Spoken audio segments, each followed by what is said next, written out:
mfumo wa utaratibu wa utoaji wa fedha za mikopo ya riba nafuu ya 7% kwa wafanyabiashara ndogo ndogo kwa kuingia makubaliano na benki NMB, kusimamia kutoa mikopo hiyo kwa walengwa waliokidhi vigezo ikiwemo cha kuwa na kitambulisho cha kidigitali. Utaratibu unaanza kwa kutembelea na kutathmini biashara inayoombewa mkopo, na kama inakidhi vigezo, mlengwa hupatiwa mafunzo ya usimamizi wa fedha na kupatiwa mkopo, na marejesho hufuatiliwa na maafisa wa benki.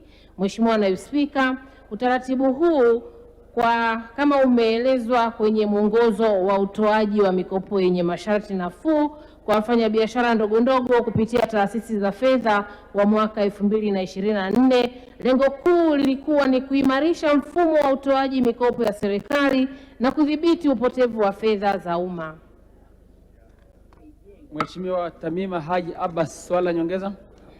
Asante sana Mheshimiwa Naibu Spika.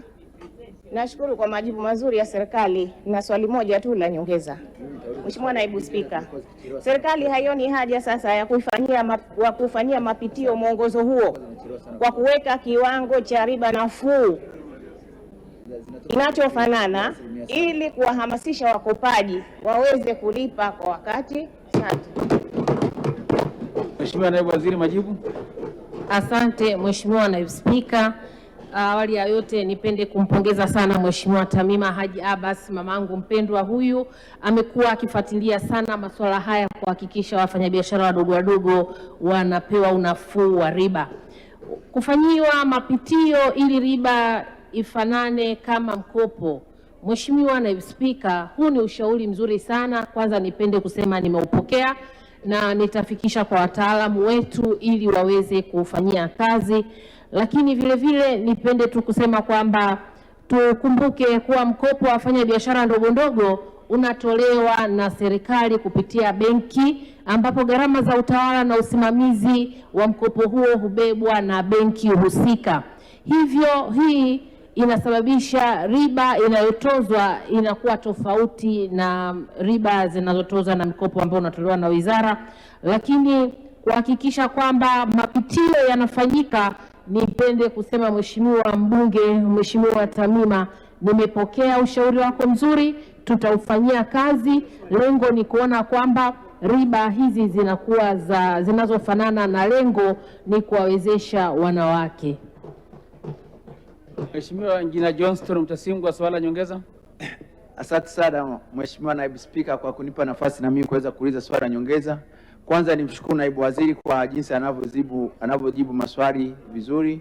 Pili, nishukuru na kuipongeza serikali kwa kutoa mkopo wa riba ya 7% kupitia NMB, ni wazo zuri.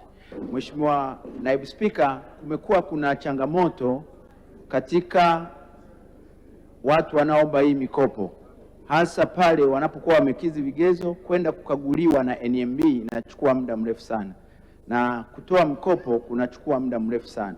Je, serikali ina mpango gani wa kuboresha hili eneo, kuhakikisha wananchi wanapata hii neema ya mkopo wa 7% kutoka serikalini kwa uharaka zaidi kuliko ilivyo sasa? Asante. Mheshimiwa Naibu Waziri, majibu. Asante Mheshimiwa Naibu Spika. Awali ya yote nipende kumpongeza sana Mheshimiwa mbunge kwa ufuatiliaji wa wananchi wake na kubaini mapungufu hayo wakati wa mchakato wa mkopo hii, na pia nikushukuru sana Mheshimiwa kakaangu kwa pongezi.